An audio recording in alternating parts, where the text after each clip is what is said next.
And welcome to the Loveland Report and the Loan Arranger Show, bringing you all of your real estate and mortgage news every Saturday here on WDBO, as I've been doing for the past 26 years. My family's been selling real estate in Central Florida for over 40 years. We know it. What's going on? Where are the interest rates at? How to get a house sold? Are we in a bubble? It's a big question I'm getting right now. What's happening to the inventory in Central Florida? And I've got my friend Bruce Woodburn here, the Loan Arranger. One thing I want to talk about, inventory, it's kind of boring. Our market's still good. I'm not getting 30 offers on properties like we were the first quarter, but now I'm getting 4 to 6 on properties, depending on what it is or where it's priced and how sharp it looks. But I've got a note here, Bruce. I wanted to talk to you about this. This is funny. We talk about, don't worry about what it's going to sell for. You're like, oh my gosh, properties are at an all-time high. They're always at an all-time high. They're always at an all-time high. George Washington's estate, which sits along the Potomac River. Okay. He bought it for $1,600 in 1760. $1,653. That's a lot of money back then. Actually, excuse me, 1,800-acre estate. 18. And there might not have been a house on it. So let's talk about appreciation. It just sold for a record with only 16 of those acres. Potomac River riverfront sold for $48 million. Now they got a bargain. It was listed for 60, so they came off $12 million. That's poor negotiating, is what I would say. But it's buyers like that don't come along. They probably come along once or twice a year, maybe in that market. But property's always going to appreciate. We're not going to get hurt. There's only been a few times in years in my lifetime. So I'm 62 years old. You're what, 32? How old 56. 56. I've only seen 2 times in my lifetime, and one time was when I was still an adolescent. That was in the 70s. Yeah. We saw a little bit of a depreciation period, right? But interest rates were 18%. Yep. For the Carter years. But then they exploded. Yeah. Then we saw the depreciation in 2008 from 2007. Yeah, which was a horrible banking situation, right, caused by horrible loans. It was terrible. Yeah. And now there's prudent underwriting, so we're not going to experience that. And we have a lack of inventory, so I don't see a new recession happening anytime soon. Yeah. And with inflation just hammering us right now, you couldn't rebuild your home for what it's worth right now, so it can't go down in value. Yeah, even if you remove the buyer demand, which is probably, which might be a big part of the prices that push them up, but the builders aren't going to lower their prices. Builders can't lower the prices. They're paying more for material. Yeah. So I don't see that happening. But if you take, say, 4 years out of the last 50, you show me anything you can invest that you get, you're going to get 46 years of positive appreciation. I don't see how you can go wrong. No, you got to live somewhere. And we know as renters, we always say you're not going to, I've never met a rich renter. So it's the basis of your wealth. And speaking of which, wealth seminar next Wednesday. Wait, I believe it is. After Thanksgiving. So I think it's 10 days December 1st. 10 days from now, Wednesday night, December 1st, go to WeBringYouHome.com to register. And if you have questions about real estate, write this number down, 407-352-8118 for Loveland Properties. I'm always available. I will be the one that comes to your house to check it out. I will be the one that sits you down to help you start your buyer consultation. Give me a call. Well, and you can reach me at 407-250-9144 or WeBringYouHome.com. So, Cleve, you mentioned the wealth building class.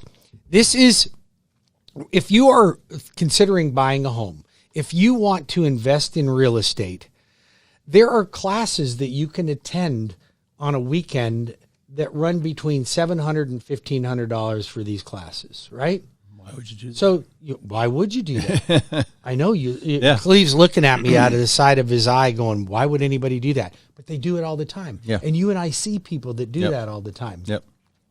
But they're really, I'm not going to say it's a gimmick, but to me, it's pie in the sky. So we teach you what we've done, our Leapfrog program, and how you can simply accumulate wealth in real estate without having to go to a weekend class. And it's also the one thing about leapfrogging is just basically it saves you you don't need the 25% down on an investment property. You're just jumping out of your primary. So you start out with a 3.5% to 5% down payment. You've also got the 3% interest rate or 3.25%, wherever they're at right now. They're in that range, depending on your credit scores. Or, an investment rate might be in the 4s. So it's really a great leap. I think back to my first investment property. It took me a couple years to save up. I think I put down $20,000 on my first one and bought it for $80,000. But this is just genius. I just wish I would have known this then. So we're relaying all of our knowledge on what not to do, which is, I believe, I made more mistakes than I've done things right, but we can tell you how to avoid those things. We absolutely. We can share the pitfalls with you, but we make it simple because most people that want to invest in real estate, they buy a primary, then they save up 20% to put down on their next house. How many years is it going to take you to save 20%? Again. On a $400,000 or $300,000 house. Well, we had somebody do this, a good friend of mine, my workout buddy, Charles, and so I did the math. We got him into his second home. He's renting out his first one. I had it rented before he made his first mortgage payment on his new home, and his wife was kind of not all on board with this. She wasn't on board completely. She wasn't on board, but I told her, I said, well, hey, look, she's like, their kids are really young, and she's like, well, I want them to be in one spot for a little while, and I really kind of want a pool. And I said, well, all right, so 18 months from now, if you want to buy in this neighborhood for around $500,000, then we need 5% down. We need 25. It comes out to like $1,500 a month saved over the next 18 months, and you'll have your down payment to put 5% down on $500,000, and they'll have their third property. Right. So, and the numbers. Well, you think about that. How long would it take you, and how much money would you have to save to buy 3 properties? One of them 5% down, the other 2 at 20%. Most people can't do that just because of life. They can't do that. Daycare, kids, private school, health costs, health care, whatever might come up, a new car, needing a new car, car repairs. I mean, just life that happens. Yeah. So air conditioner unit at the old rental properties, things like that. So, but when you know a property, you know it's in good shape, and you know what it's going to rent for, and it's also usually those properties are well cared for. When you move a tenant into a property and it looks like heck, the tenant's they're gonna treat it the same way. When you move somebody into a new property that's all snazzy and nothing's wrong with it and everything's there and they just love it, they treat it well and they don't like to move. Most of my tenants stay 2.5 to 3 years. Then, as we say, life happens. And I want to dispel a myth because we hear people go, I don't want to be a landlord. I've heard horror stories. So you and I both have been landlords for a number of years. Yep. I'm going to tell you, in my history, I've had one bad tenant. Mm-hmm. Happened to be a lawyer. Okay. Oh, God. Okay. I charge them double. Yeah. Right. Happened to be a lawyer. I was a little surprised. Now, he wasn't horrible. Mm-hmm. He did pay his rent. Mm-hmm.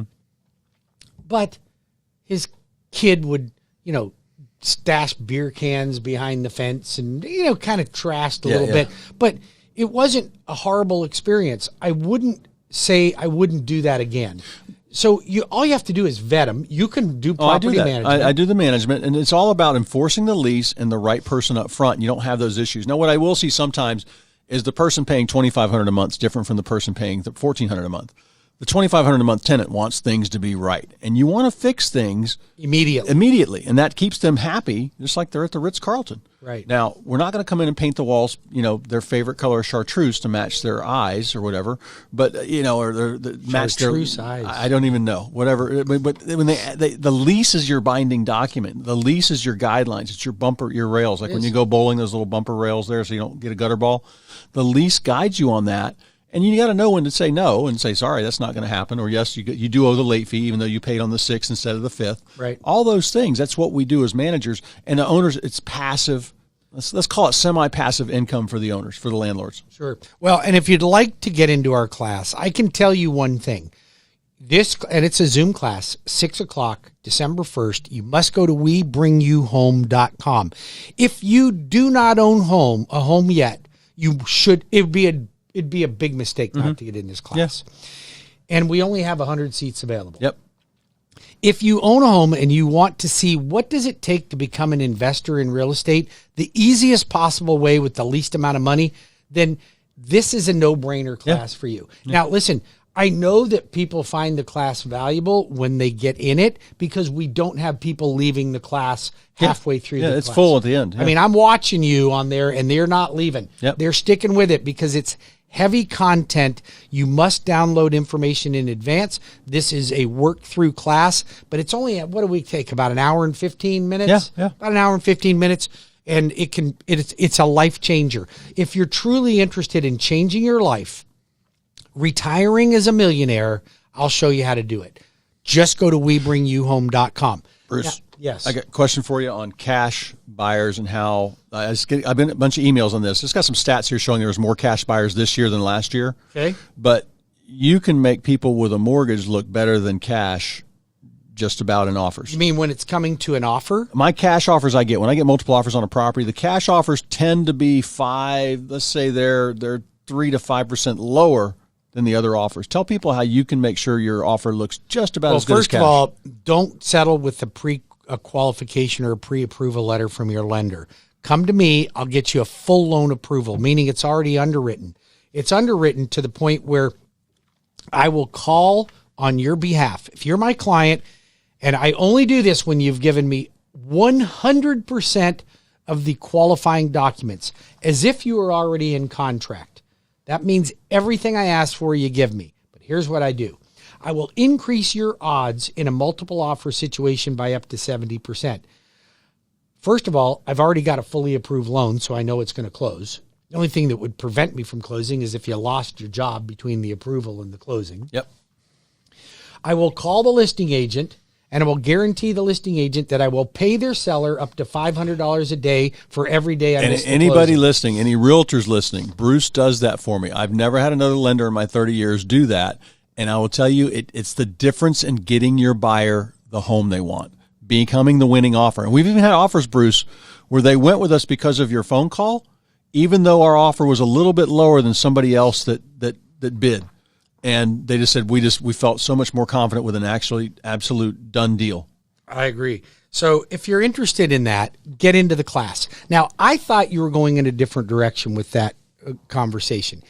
I thought you were comparing a cash buyer to somebody getting a mortgage on which is a smarter investment. So, and I thought that's where you're going on that. So let's just say you were buying a $500,000 house. Yep. And you planned on paying cash for it.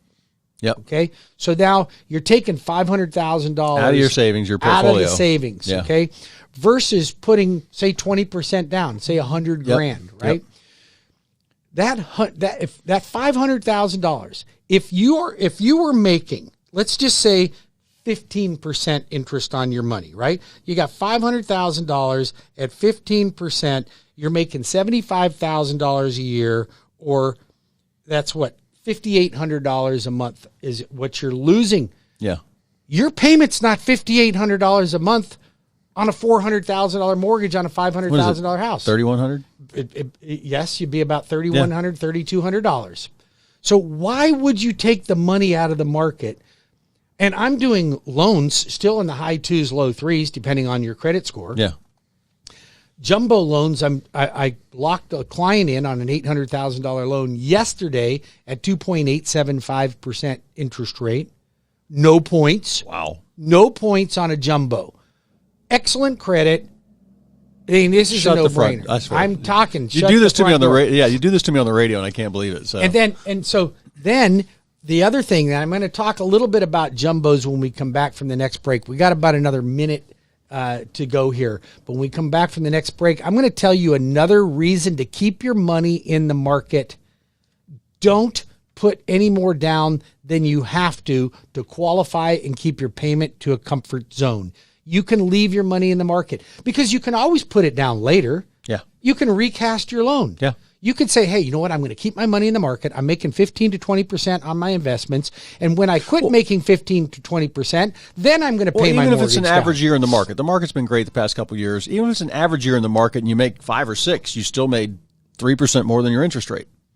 And I would bank that you're making probably 10 to 12% more than your interest rate. Yep.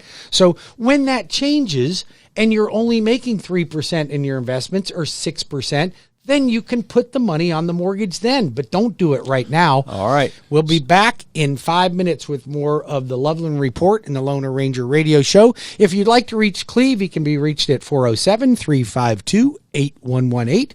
or cleveloveland.com, or the Lone Ranger at webringyouhome.com. That's webringyouhome.com, or 407-250-9144. Be back in 5 minutes.